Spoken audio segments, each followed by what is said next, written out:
Hello everyone, welcome back to yet another video regarding JEE NEET. In this video I am going to tell you how to effectively make notes while studying, especially for inorganic and organic chemistry, and I have included some images from my own notes of P block when I used to do my preparation. So let's start the video. So you can see that the heading of the chapter in the beginning. Actually I have followed the notes according to what is mentioned in NCERT, right? So पहले मैंने P block लिखा है, फिर nitrogen family से starting है, तो nitrogen family उसका word pnictogens, कुछ बेसिक पॉइंट्स जो उसके स्टार्टिंग में दिए हैं NCERT के वो मैंने नोट डाउन कर लिए हैं. Though they are not very important but still वो नोट डाउन करने से एक चैप्टर का आइडिया लग जाता है कि आगे हम क्या पढ़ने वाले हैं.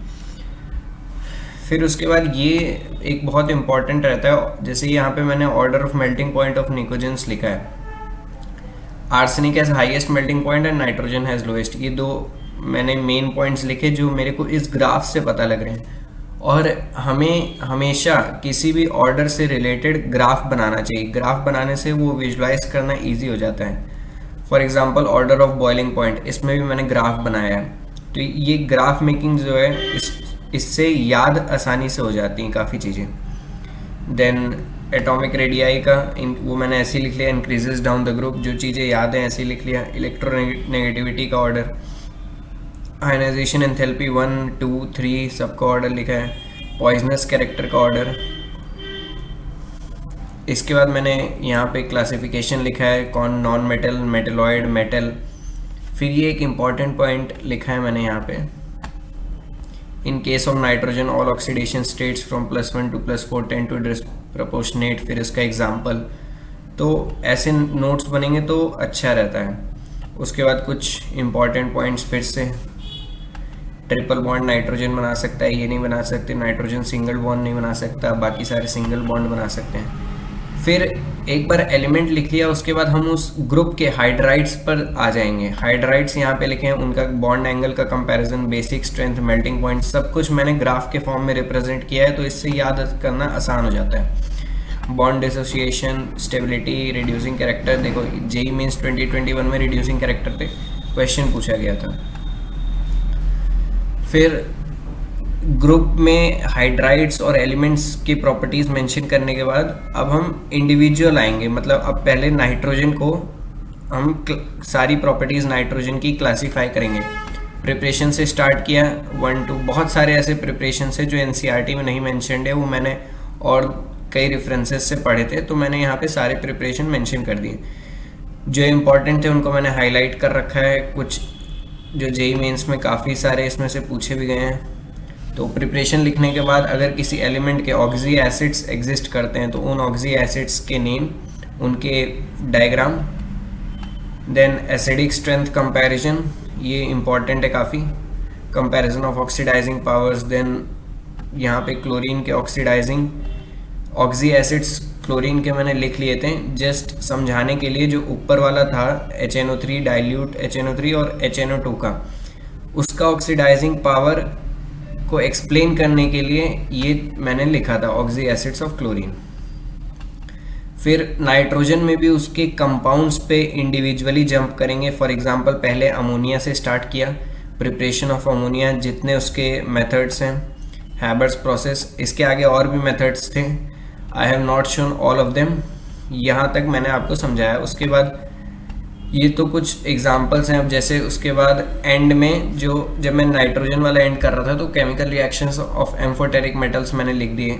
मतलब एक तरीके से एक टॉपिक हमने एनसीईआरटी से पिक किया और उससे रिलेटेड जितनी इन्फॉर्मेशन हम डिस्क्राइब कर सकते हैं, जितनी इन्फॉर्मेशन हमें मालूम है, जितनी इन्फॉर्मेशन हम other references, other sources, coaching sheet से ले सकते हैं, उसको एक जगह पे लिख लिया. तो ये एंड हो गया. फिर उसके बाद ऐसे ही इसी तरीके से यहाँ पे फॉस्फोरस के ऑक्सी एसिड्स लिखे, उनके डायग्राम, P बॉन्ड कितने हैं, OH कितने हैं, P डबल बॉन्ड O कितने हैं, ये सब याद करने में इजी हो जाता है.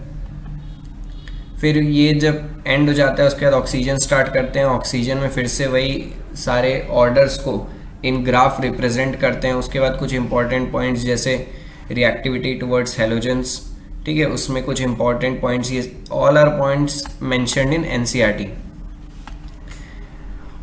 एंड उसमें जैसे मैंने उसमें नाइट्रोजन का दिखाया था, वैसे ही इसमें ओजोन का डिपिक्ट किया है मैंने, कैसे ओजोन का पहले केमिकल प्रिपरेशन, केमिकल रिएक्शंस, बहुत सारी केमिकल रिएक्शंस होती हैं ओजोन की, सारी याद करने की ज़रूरत नहीं है, but if you are able to memorise all of them then it's very good, because olympiad में ऐसे रिएक्शंस पूछे जाते हैं जो एनसीईआरटी में जनरली नहीं दिए रहते हैं, अच्छे क्वेश्चंस आते हैं उसमें। फिर ये एंड हो जाता है जब ऑक्सीजन वाला, फिर हैलोजन फैमिली से स्टार्ट किया मैंने कुछ बेसिक पॉइंट्स, जब जैसे ये fluorine occurs, chlorine occurs, bromine occurs, iodine occurs, ये सब लिखते हैं तो एक चैप्टर में इंटरेस्ट बढ़ता है कि हाँ ये सब एनसीईआरटी में पढ़ने से हम लोग इग्नोर कर देते हैं, बट एक पेज पे अगर इसको लिख लो तो फिर पता लग जाता है कि कौन कौन से कंपाउंड्स में फ्लोरीन है या क्लोरीन, ब्रोमीन, आयोडीन है। फिर वही डायग्राम ग्राफ के फॉर्म में मैंने ऑर्डर को रिप्रेजेंट किया। देन कम स्यूडो हेलोजेंस, इस पे जेईई मेंस में एक बार क्वेश्चन आ चुका है तो इसको भी मैंने नोट कर लिया एक पेज पे। फिर जैसे वही एक टॉपिक को हमने पिक करके उसके सारे इंपॉर्टेंट पॉइंट्स लिख लिए, वैसे ही ये जो हाइब्रिडाइजेशन स्टेट चेंज होती हैं, for example xenon fluorides acceptors हैं, डोनर्स हैं, तो उसका भी मैंने एक जगह पे नोट कर लिया। तो ये तो मैंने इनऑर्गेनिक केमिस्ट्री में पी ब्लॉक के नोट्स दिखा दिए। वैसे हर चैप्टर के नोट्स ऐसे ही बनाए जाते हैं, पहले हमने उसमें से एक पॉइंट, एक कोई टॉपिक पिक किया, उससे रिलेटेड जितनी इन्फॉर्मेशन है उसको नोट कर लिया, और always try to make the notes in order which is mentioned in NCERT, because जब रिवाइज करेंगे तो जब नोट्स पढ़ेंगे और एनसीईआरटी पढ़ेंगे तो दोनों सिमिलर लगेगा, तो दोनों को याद करने में एक जैसा लगेगा, कोई प्रॉब्लम नहीं आएगी। So these were some images from my own notes. If you want notes of this chapter, I would upload it as a whole, and